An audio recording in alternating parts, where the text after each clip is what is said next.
Достар, біз ресторанға келдік. Мен негізі маңызды күндерде шашымды всегда жаямын. И бірінші рет қазір жинап жатырмын.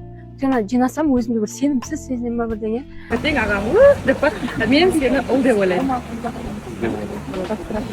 Сәлем балапан, мен сенің мамаң мен папаңның досымын. Мен сені Папаңның досымын, мен сені ұл деп ойлаймын. Сәлем балапан, мен сенің болашақ кіндік маманың және мен сені ұл болып ойлаймын. Аружан, болашақта сен де сондай бір контент түсіретін болсаң, Нұрғиса саған ондай бір қарсылық, наразылығын білдірмей ма? Маған уже қазірден қарсылығын білдіріп жатыр. Неліктен, Нұрғиса? Ол трендті мен де түсіргім келді, бірақ түсірмейсің деп айтты. Енді сыйластықтан түсіп жарайды деймін. Бірақ сендер қазір айтып жатыр ғой, жұп емессіңдер, жұп емес, біз жұпқа дейін қыз баласың, не істейсіздер өзі біледі деген сияқты. Нұрғиса, сен жақтан қандай запреттер болып жатыр негізінде? Контент жағында бір болып жатыр ма запреттер?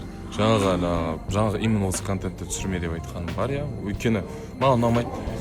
Сәлем балапан, мен сенің мамаң мен папаңды таныстырған көтен боламын. Мен сені ұл деп ойлаймын. Сәлем жаным, біз Мөлдір мен Айныстың достарымыз.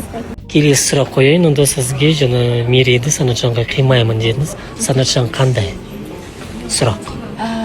енді көрермендерде бізде жалпы эфирда көріп жүрміз ғой қандай екенін ше. Қандай? Бір кішкене ұрыс болса болды, жаңағындай өзінің агрессиясын шығарып, болды онда бітті деп тоқтайды деген ол бірінші случай емес. Екеуінде біріншіден жұптық қарым-қатынас әлі басталған. Мысалға мен таңдауым солай бір жерін қимылдатып, оны бүкіл халыққа көрсететін болса, тем более Аружанның өзі білесіздер, несі қолдаушылар көп ол. Қызғаныш сезімі сенде қанша процент бойында? 100% дейді. Бәріне шыбыннан қызғанады. Өзіңде сол нәрсені норма деп санайсың ба? Қыз баланы қатты қызғанып. Мен өзім ұстап жүргенім шығар бұл. Мен 100% көрсеткен жоқпын. Бұл примерно 50%. 100% көрсетсе не болады? Арена, хватит все десе мысалы саған. Хватит. Жарайды, көнем ғой? Кімдесің? Көнем ғой. Жақсы Арена, көрсе, махаббатқа слабисің ау, иә?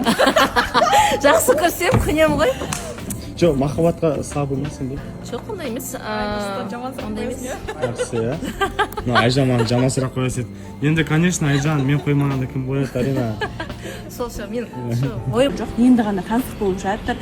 Осы таныстықтың өзінде осындай өзінің агрессиясын білдіріп, жұлқынып, бұлданып бір, как будто Мерейге ғана бұл таныстық керек сияқты қылып өзін ұстайды. Сол себепті негізі мен қалаймын, то что бұл жақтан негізі красавица и чудовище сияқты отыр ғой негізі ше. Мерей бұдан да Санатжаннан да жақсы жігітке лайық болғаннан кейін, я бы хотела, чтобы оның бір жақсы керемет өзін аялап ұстайтын жігітпен бірге болған қалайтын едім. Түсінікті.